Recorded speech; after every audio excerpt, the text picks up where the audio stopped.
This media used to be that when you watched television, everybody watched one, like everyone saw the, like whatever show was on because you had a very limited amount of things. And it's also why everyone pays an extreme amount of money for commercials at the Super Bowl, because they still believe this is the one true mass audience and we will get everyone to watch this, which is also not true. So just making that point first. So when I say mass audience, it's kind of what the marketing world still believes is, this is as close as we can possibly get to as many people. But in reality, it's still catering toward a specific group. So like Big Bang is really aimed toward, you're still like that geek community. You're like, oh, we're speaking to the geeks and they understand this. And but we're speaking it in a way that we can still reach the mass audience, which, mass audience. So, I mean, in that light, I think that these examples where we're seeing it aimed toward like other groups, they're not aimed at LARPers really. The Quest is not really a game show aimed at LARPers. I think that it's all about making money when it comes down to it, and who's gonna pay for it. And I think I've kind of lost the question in here, but yep, I lost it. Oh no, it was more just, do you feel that maybe not merely, maybe just like the pressure that like you don't necessarily, this isn't something we need to, even like personally, just like even fight against anymore, that this impression that like, well, this is something that is, you know, this is playing. Like just accept it and yeah, like as its own thing, basically. Yeah, I mean, I don't think you can stop it. Like if the production companies are raising money and they're making money on any of this, you're not gonna stop it. So if you don't, you know, I think that's what it comes down to, but. So you don't have to accept it, you can create your own stuff. I don't know. Yeah, I think the question was, is more socially accepted for adults to play pretend today than it was 10 years ago? Right, just, yeah, even though there's like this insistence in a lot of mainstream media that's still, I don't know that it is or not, but I do it anyway. Outside of here, I teach some tech support people up the road, and we were doing some troubleshooting classes, some things that they weren't quite getting in a variety of normal classroom settings. And so I set up a couple of cardboard doors through my lab and took a picture of our second level manager and stuck her at the end and stuck broken computers along the way that I wanted them to be able to troubleshoot in specific instances. And it became a game. You have to get to the manager and save her from the bomb before it goes off. The doors are broken. You have to fix the computers to get through the doors. Now it's a game, now it's a learning experience, and I had the biggest draw of folks that are now picking it up and ready to go. Not just, okay, I have to go play the game, but they are ready to go play the game because it's now a game. So whether the media tells us one thing or not, I think that adults are ready to play, provided you hand them something to play. I think there's like a proliferation of games right now, and everybody games, and we're kind of acknowledging that.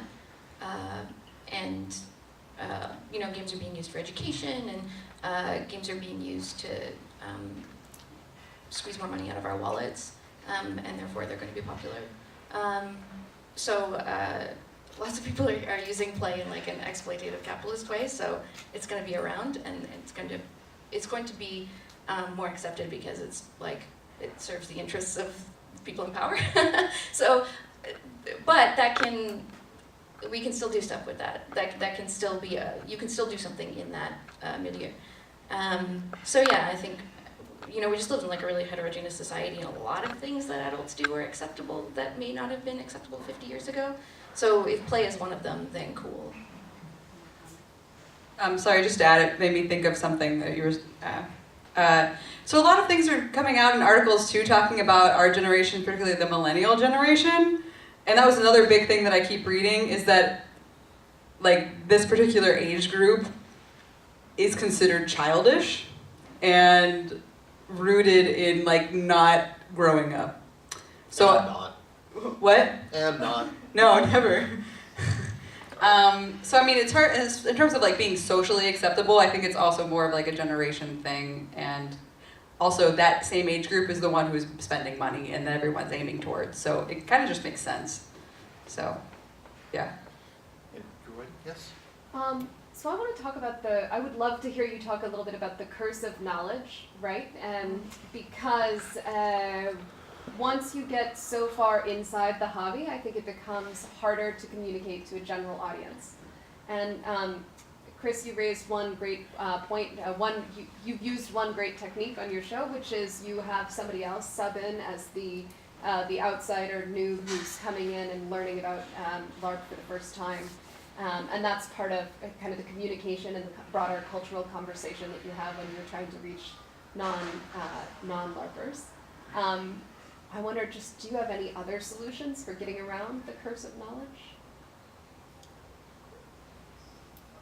Unfortunately, that takes a lot of self-awareness.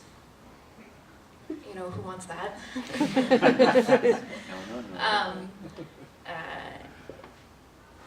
I think it helps to be around people who don't do what you do, and have friends who do things that you don't do, and be open with people who come from very different contexts, because then they're more willing to ask you what that word means, or point out the assumptions that you're making, or point out the gaps in how you're trying to explain something. I think everyone should talk to their grandmother about LARP, because that, I think, will really help you figure out, okay, what needs to be explained and what is somewhat universal. Yeah, anybody else have strategies?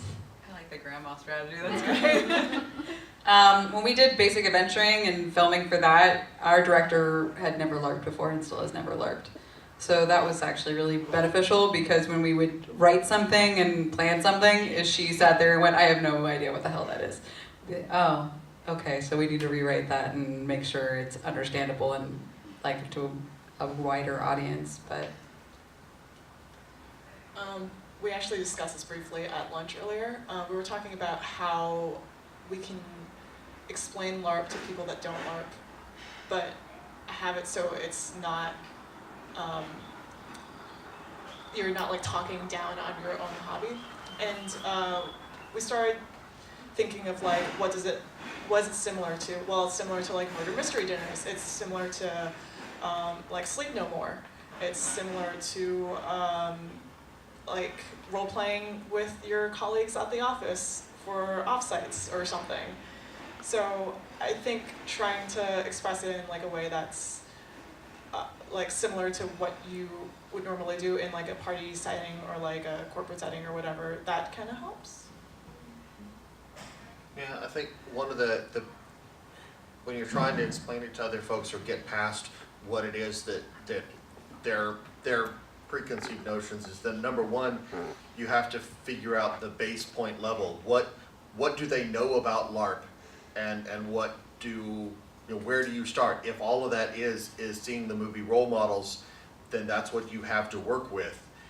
But beyond that, the conversation needs to go in a direction. Once you've established the baseline, the conversation should go towards how to use that and move their preconceived notion of what it is to a better understanding of what it is. To kind of build on that, I think one of the best things that a piece of media about LARP can do is inspire curiosity. So not necessarily inform, or not necessarily like, one for one accurately represent, but if it makes someone go, I kind of want to know more about that, I think that's really good, because you can do your research and talk to people and whatever else if you want to follow up on it. But I think a sense of curiosity about LARP is, I think that's the best possible thing that you can inspire in your piece about LARP. Yeah, I think so. Maybe you just kind of answered this, but I think it's like a tangential to Lizzie's question. A problem I've run up against is I start out with like, okay, so somebody asked me what I did, and I admit that I'm going to be role-playing or LARPing, and they're like, okay, what's that? Well, it's like improv theater, but there's no audience, and that's like my base starting point that most people understand. But then they ask like, oh, so do you wear costumes like this thing? I'm like, well, sometimes in some LARPs you wear costumes and some you don't. Like, oh, do you do this thing? Like, well, it depends on what genre of LARP you're talking about, and that just gets really complicated and where it kind of falls apart for me. And I've like heard somebody else at lunch suggested like, well, I just kind of lie and say like, yes, you wear costumes, and just to like keep it on a It does get more complicated when what you do is really esoteric and hard to describe. You're like, well, we sat in a room, we got really sad. Any strategies for dealing with that? Well, I think like I'm okay with someone having like an inaccurate idea of what LARP is, or at least not accurate to what I do, right? If they are just thinking of like buffer medieval stuff, I'm okay with that if they're asking questions. I think that's good, right? And I think it's okay to admit its complexity and admit its diversity, because I think that's interesting and can inspire more curiosity. And I think like sometimes is an awesome answer to do you guys wear costumes? And then you can talk about like, lots of people like to wear costumes and they do cosplay or the Halloween. And you can talk about like, yeah, it's fun when we do. Also, sometimes we don't, and that's still fun. And here's how that's kind of different. So yeah, I think the more that people are asking questions, even if you're not totally sure how to answer them, or the answer is always it's complicated and maybe, and sometimes, I think that's still good. I think you can still work with that. More questions? Yes, no? Jump on out and ask. There's so much to talk about. I mean, yeah. Did you have a question in the back? But the question, that's hard. We mostly want to. Behind you, sir, there's one. Oh, sorry. Kristin, you talked briefly about how you do strategies to promote different businesses and promote LARPs. What have been the most successful strategies for promoting those, specifically when you are trying to bridge that gap where someone doesn't know it? Like, I've got an elevator pitch where I can pitch Dystopia Rising to you if you've seen The Walking Dead, or even if you've just heard about it, because I've got that common goal. How do you do that when you don't have the option to have a conversation with somebody, when you are putting something out through social media or on a spot, or where you don't have a conversation to give that depth to it? That's a whole marketing strategy, basically. So you're not going to give it to me for free? No, I mean, well, there's another panel on Sunday that actually talks about online like media type stuff and managing and for your business to grow your community. So if you want more information, I recommend coming to that. Okay. But I mean, just from like a media standpoint and like trying to promote your particular LARP, your greatest asset is your players and having them create content.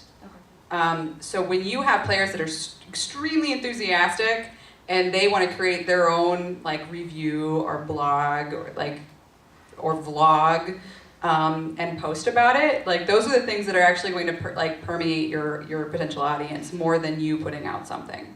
So my suggestion, if I had to give you like one thing in terms of creating content and promoting your LARP, would be that. Basically encouraging people to take photos and document what they're doing and being able to share it. So I think the greatest mistake is to basically tell people they're not allowed to take photos or they need to find a way to be able to providing the opportunity is important. So you're welcome. I think it's a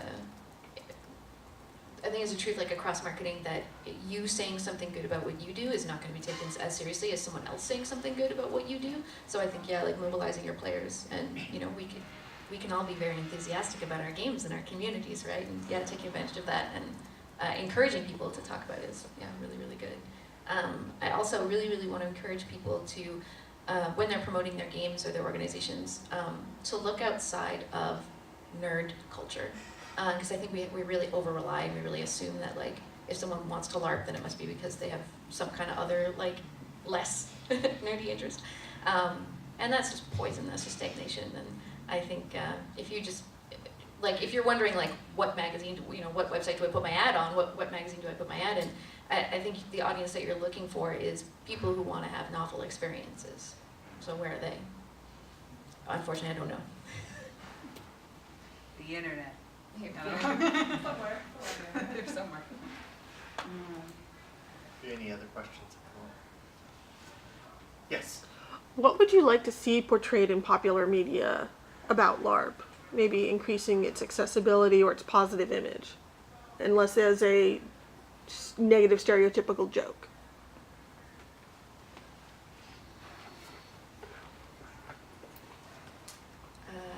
I know people whose lives have been like really changed by getting into role playing and into LARP, and I would like to see that. I would like to see more like acknowledgement that it's like a thing for, or that it's an avenue of personal growth and like emotional growth. I would like to see more of that. I would like to, yeah. Actually, I love that idea. Oh my gosh. I think I would just have to say I agree with that, because I hosted once a hangout, like a live hangout that was like we had Sarah Bowman on it, and I think like Hawk Robinson, and we had a veteran and somebody with clinical depression, and we had them all talking about the effect, like using LARP as therapy, and like it ended up being one of like the best Google Hangouts I had ever done, like because like it just had affected people, and like it's such a personal story. So yeah, seeing more stuff like, yeah, I totally agree with that. That's so good. I definitely agree with that. Maybe like seeing it portrayed in more of like a narrative than, hey, look at these people doing what they do, and making it seem sort of like an outsider thing that people do, not like, oh, these are actual people that overcame like all this stuff just to LARP.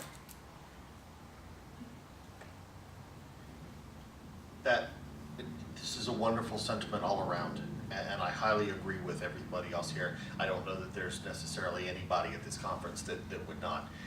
I would say, except for one gentleman. We'll get to that in a minute. But I would say that overall, if I had my way of whatever could be shown in the media, it would simply be more. Even if I end up with more role models, I have, and more people that are seeing what it is, and from there asking their own questions, is this what it's really like? Because at that point we have a much larger conversation as a whole. I want to see more. But that's me. You wanted to add in, Sarah? I'm going to provoke a little. Fight! Because I think we're lying to ourselves here, and with we, especially you three guys, but also the rest of us. The thing you all agreed on there is what we want to see is in fiction, is also in reality, is people who tell their stories of how they overcame. Yet role models is a story about not only does the geeky kid, who's kind of one of the main characters, he does this and he grows from it, and they acknowledge at the end. Also the main characters who are not LARPers at all and hate it from the beginning, even they grow. But the comment the LARP community gave it when it came out, a lot say it's cool, so we have a reference point, but almost universally it was said, but they're portraying the LARP wrong. Yet when it's our own people, and here we come to the core again, I'm going to beat a dead horse here, then we forgive them because they're showing the LARP wrong, but they're doing it in a cool way.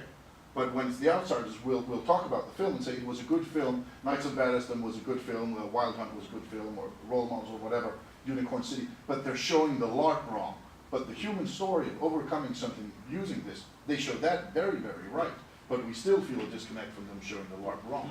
So I understand this. I also, in documentary, yes, then I want to see people say, I went to a LARP and no matter what it looked like or what it was about, it made me a better person, I love that. But in fiction, I think they're already doing that. We just don't like what we're being shown, except someone's crazy like the Wild Hunt because we're weird Nordics. So I haven't seen Role Models, sorry. So I have never said any, like, I don't really have an opinion on it. But I think some of the like negative response to a lot of representations of LARP is that We don't like to appear ridiculous, and we don't like to look that we're ridiculous. And I think we all need to acknowledge that it looks ridiculous, and we are ridiculous. This is very, very silly. Gloriously. And sometimes it isn't. Sometimes it's not silly at all. But sometimes it is, and like that's great. It's great that we can all be adults and be silly and embrace that. Like, I think it's rad. So don't you think that the part of the problem with that though is just the sort of geek culture sort of moves in waves, right? Originally it was like if you read comic books, you're like, oh yeah, you're a kid and you read comic books. Now every studio executive brags about their comic book collections, right? And then like 15 years ago, if you play D&D, you sort of started to go through it. I remember we tried to get Vin Diesel to write, he actually wrote the foreword of the 30th anniversary of Dungeons & Dragons. And that was a big deal, and we got Stephen Colbert and a bunch of people. And then when those guys come out and say, oh, we spent our whole, our lives playing D&D, now D&D is like, everyone's talking about playing D&D. It's gigantic. Now don't you think the next stage though, it's embarrassing because it hasn't hit the point where a bunch of people that everybody knows comes out and say, I like this thing and I've done it my whole life. That's when it stops being silly and people start looking at it in different ways. So who is going to be our Vin Diesel? Is that what you're asking? Kind of. I mean, like, I guess the question is, how far from that point do you guys think we are? Where it... Not long. I'm gonna read the tea leaves, and I don't know. I mean, you've already got like big names showing up in content that is about LARP, so I imagine it's not far in the future. I don't know. Well, it depends on what happened. And for the record, I really love role models. Some of the characters and you choosing them as stereotypes is what I have some issue with. I love the movie, but we are rapidly running low on time for more stuff. We have one question that has been waiting. Yeah. Now I want just to comment. Okay, one comment. One comment. Wait. I don't think we will get at least coming out saying I do LARP if we are thinking ourselves as silly. Yeah. I would never stand up if my crowd was not backing me. Why the hell should I stand up if I didn't have a political agenda in trying to spread the media or make an impact on the world or something like that? If they don't, I don't know who the good stuff. The good stuff with D&D is that you play with your friends, so you have a small group. The LARP community is broader. Like Hodor, I can't remember the name of the actor playing. Yeah. He is accepted in his group as a person, not as an actor in that. And so we need to change our own mind before it, because else people, the next big shot will not be proud of the hobby, because they will get disconnected from the hobby, and then a couple of years later they will say, okay, I actually learned shitload from my community. So we have to stop it and have pride in our activities ourselves. And of course we can see they are silly, but I think it's the wrong word. Yeah, I think. Yeah. I'd rather be dangerous than silly. Yeah. Exactly. And I guess what I want to acknowledge is that LARP has the capacity to be silly, and it can be silly, and I don't want to downplay silly, because I think silly is great and play is beautiful, and I love fun. I also want to point out that when big celebs come out as being into something, that looks like the start, but it's never the start. It's never the start. We have to talk about what we do and be really into what we are into and talk about it and promote it, or not promote it, but like be honest about our experiences and like you say, have that pride. And then when enough schlubs like us do it, then there will be some celebrity who has been LARPing all along who will admit that they are LARPing. Yes. I think that is an excellent point to take a pause on, because we're hitting right at the 2 o'clock time frame. This has been a wonderful conversation all around, and I want to thank not only the panel for coming in and hanging with me and putting up with me over here, but for all you guys coming in here, not just to the convention, but specifically in here and chatting with this. This is a wonderful start to the day.